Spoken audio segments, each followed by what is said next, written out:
we're gonna go over some of our basic side guard stuff, okay? So if I can use DJ. Now, this is what I love about side guard too, is that there's not much risk, right? If I lose the angle, I'm right back in close guard, okay? So it's not risky, but it's gonna really give me good exposure to the back. And we know jiu-jitsu is all about angles, different angles for certain submissions and sweeps, okay? So I'm gonna go over just a basic way to get there, how I like to do this in the gi. We went over side guard not too long ago in no gi, so it just changes a little bit. I need to utilize a 2-on-1 to basically move his arm to the other side of me. So there's a lot of ways you can do that, like an arm bar 2-on-1 setup, right? Where I'm going to show you this variation today. You can come underneath like an arm drag 2-on-1, okay? But what I want you to realize is that with side guard, this is probably the hardest part, is breaking someone's posture and creating the angle to get to the side, okay? So what I'm going to do is get a cross sleeve grip. So we got that 4-finger pocket grip. A lot of times in the gi, he's a perfect example of this right now. His posture in top close guard is great. He's got his elbows in on my thighs here, right? Forearms, and then he's gripping, or he can grip the belt or keep his hands on my hips. So if people are gripping here, because now we do have the gi, they can hold on, right? So if I'm here, it's gonna be very hard for me to just pull his arm over because his grip is set, okay? So what I'm gonna do is focus on this 4-finger grip, but I'm gonna do a little side crunch and come in to hug the elbow. So I just wanna cup the elbow. So what I'm gonna do now is bring my knees to my chest as I open his elbow like a door. Okay, it's gonna be like a 180 opening, right? So we're here, we're doing a little half circle, and I'm gonna open it up. So he moved his hand. Which is fine. When they are holding on, especially maybe to the belt, they could feel a potential risk for a wrist lock, okay? It's gonna be uncomfortable, so that'll make them kind of let go, right? So I'm here, he's not gonna like how that feels maybe. But now I'm in a better position to guide his arm across. I can't just rely on the pull. I'm also gonna move my hips around him. So I'm gonna C-grip at the elbow. I'm gonna pull with my grip. I put a foot in the mat. I lift my hips, and then I transition my grip, right? So if he's still holding on, I can strip it. But what I'm doing is I'm pulling it across, right? And I'm gonna transition my knuckles this way. So I'm using like a punch grip, but this creates a really strong stiff arm, okay? It's hard for him to get this grip back, okay? Exactly, just because of the form and function of this. Now, what I'm gonna do is come in and grab his armpit, and I'm not quite there. I'm still on my back. So I need to do a couple extra shrimps so that I'm stacked hip over hip. My chest should be a wall behind his shoulder, and I should be connected here, okay? This is just the hub that we're gonna get into for side guard. My ankles are crossed, right? I've got control, elbow is pinning his back. I've got the pit control. It should be very hard for DJ to move. And you can kind of test this out. You're gonna stay on your knees, right? Don't give me your back. But yep, if he's like trying to square up, I can continue trying to shrimp out and really stay on my hip. It's important that my hips are stacked and my chest is forward. I don't wanna shift like this, because then he's gonna start, squaring up. Like I said, not a huge risk because we're back in close guard, but then I've gotta set everything up again. Okay, so let's do that again from the beginning. So you can be here, you can even hold on to my belt. DJ will show them this option. So I'm here, I come in, right, grab the elbow, knees to the chest, open up. See, I start pushing. I put my foot in the mat to move my hips as well. And now I can scooch out, get the pit grip, and I'm in the side guard position. Have your partner give you a little resistance, so you can really feel what it's like to have to shift and stay hip over hip, okay? Any questions on that? Do you need to see it? Yes. Okay, Brian, can I use you, please? So guys, listen, if this person's not gripping and I'm like, oh, I can just move this arm over. Sure, it's gonna be hard, right? It's not gonna be that easy to do. So like I said, there's different variations where I can do like the arm bar, like try pulling it over this way, the arm drag, boom. But when we're in the gi, I find this one to be most successful. So I'm gonna cup the elbow, knees to the chest. I do a little side bend. I don't worry about this. This is just an anchor, this grip. I'm here. I bring him in. I'm now going to push, pull, foot on the mat, and I start shifting my grip. I use my knuckles. Here I am. So now I really have to start shrimping to get hip to hip. And now I have this nice grip. I'm connected to him. My chest is connected to the shoulder. My elbow is on top of his back. And then I've got the pit grip. Okay? Just like that. This isn't wrong, a pistol grip, but it's a lot easier for him to strip. Okay? So this is really nice, and it's that transition that you've got to work on. Okay? Let's give it a shot. 1, 2, 3. So we're here, right? I do my little bend. I open up, use the knees to the chest, and boom. And just so you guys know, this isn't always going to happen on the first try. Okay? Nothing often does. So I might have to keep after it. Like I said, that 2-on-1 is the hardest part in getting this angle. So you might have to keep after it to get to this spot, right?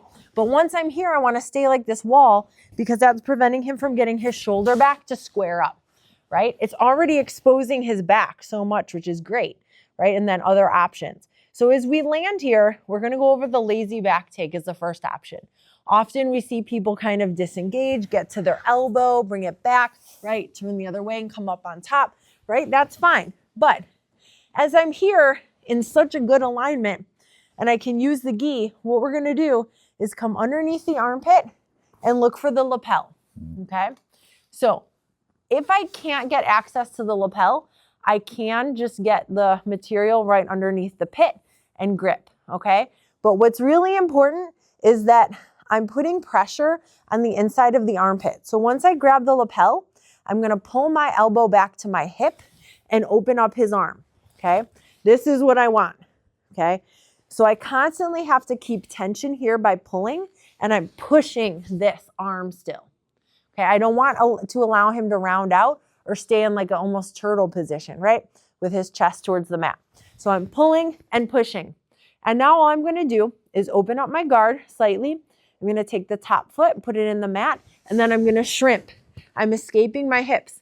As I escape my hips, he's going to fall into the hole. I've got to keep the bottom hook for my first hook in the back take, and then I can bring the top foot in to open up his hips, get in the second hook, and now come in and get my seatbelt or start choking right away, right? And here we are to the back take. So as I'm making space and shrimping, as I push-pull, I am dropping him right into the spot that I was for the back take, okay? So let's do that again, right? We got here, boom, boom, we're in our position. I'm gonna come underneath and try and get this lapel. I'm gonna pull it back and push. This is gonna open up his chest, which is making even more of an angle for me to already get to his back. All I have to do now is flip his hips because I pretty much have my chest aligned to his back. So I put my foot on the mat, I shrimp and pull him with me, and then I can use my heel to come in and flip his hip over so that I can get to my back take. When people feel that, right? So they feel that we're in this position, coming in, trying to get a grip here. Someone's not gonna like that, right? So DJ is gonna bring his elbow into his hip because he doesn't want me to get this grip, right? As he does that, he's leaving space in front of his neck, okay? So what I'm trying to do, just lift your head for 1 second so we can see, but I'm gonna wrap my arm around to this side lapel, the lapel closest to me. This cannot be tight, okay? It's gotta be a little looser. I'd say like collarbone level or just a little bit of a looser grip. I've gotta set this and forget it. I can't futz with it as I'm moving in transition, okay? Something else to be mindful of, if I keep my elbow flared out like this, DJ's just gonna pop his head out, okay? So I get this grip, I gotta keep my elbow just pinned down. Just even like that kind of locks it in, okay? Now, I don't wanna say like a mistake here that people make, but is they wanna stay connected to all of this and they end up like dragging the person like on top of them. I wanna swim underneath him, almost like I'm gonna go into an arm bar position. So I put my foot wherever I can, on top of his lower back, on his hip, right? Just kind of find that like Lego piece, like connect. And I'm going to swing my hips under him so that I get to the small of my back. I'm still pushing with this grip and I'm hanging on to this. So I'm just going to scooch underneath him, just like this. Now that I'm here, you see this leg controls his lower back still. You could close the guard here if you prefer. I like a foot on the hip, my knee in towards his shoulder. And now, just like an armbar finish, I'm going to pull the collar and I'm going to lift my hips into it. Just like that. Okay? We're going to talk about a follow-up armbar from there if that doesn't work, but let's get the choke down first. So we're here. I'm trying, yep, exactly. So I'm going to come around front, get my grip, foot on the hip. I'm going to swing underneath him all the way till I'm on the small of my back. I still keep this arm away and punch it. Elbow drops. I lift as I pull. Okay? So I'm just thrusting into him like an arm bar, pulling the lapel. I need to pull it for the choke, right? Keeping his other arm out of the way, creating that angle. Okay? Let me do this on Brian so you can see this. It could be sneaky if you do it quick. Now, if they come back to defend the choke, then you've got the back take, right? So it depends kind of how they're defending and where they're moving. We pretty much have an answer for all of it. So we're here, boom, boom, boom. I'm trying to come in and he's defending, exactly. So I'm going to come around. Now, if you need to be kind of, you know, nasty with it or aggressive, I don't want to just like slam my partner in the face, but you can use like the knuckle of your thumb and you can really just dig in and get it, right? You got to fight for it. It's not going to be easy. Put my foot on the lower back. And a question that came up too yesterday, actually, before I finish this, if I feel like they're super heavy with their head and it's hard for me to get in here, I'm just taking the back. I mean, don't fight what's right in front of you, okay? If he's giving me that amazing angle, then I'm gonna go for that. But typically when people are kind of a little more, like this, it's gonna be a little easier for me to maybe get through and grab the lapel, okay? So now that I've got it, foot on the hip, I'm gonna scooch myself underneath him. I'm gonna pull and lift, just like that. Okay? Make sense, guys? Let's give it a shot. 1, 2, 3. If we're here, like I was just saying, and I come underneath, right? And I get this lapel, right? He's defending. If this person isn't trying to still bring their shoulder back, like if I just pull them on top of me, right? That's going to be a different scenario. But usually this person's going to still try and square up and pull their shoulder back. So if he does that, that gives me that position to come in and catch them. Okay? So I might kind of allow that once I have this grip. Okay? Also, if I find that that's kind of hard to get the grip from here, I can also start kind of building my base up to take the back. I get on my shoulder and I can get this space, right? And then come in and build it there.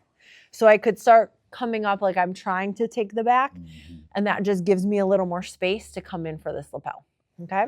So if I'm here, right, and I'm in this position and I square underneath, right, but let's say I can't get the choke, right, or I didn't have the grip, I feel like it's really, really hard, I can just transition this to an armbar.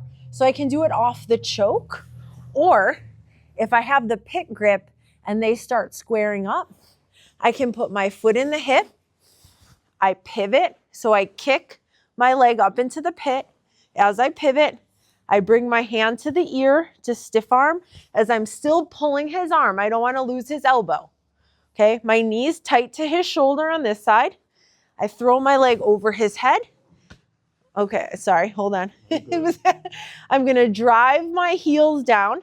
I never cross here. If I cross, there's no pressure on his head or neck, and he can posture. So this is going to kill the posture. Drive the heels, pinch the knees, bring my hands to the palm and the wrist. Keep his hand connected to my chest. Thumb should always be up towards the ceiling, right?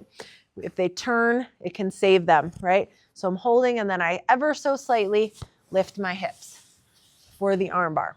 So you can transition those two together, either off the choke, or if I'm here in my side guard and I feel them starting to square, I go with it. Foot in the hip, I pivot, kick my leg, calf, hamstring into the pit, stiff arm, heavy on the head. I'm not going on the neck, I'm going on like the occipital ridge. And I want to be up on the upper back. Pinch like a vice, come to the hand, and there it is.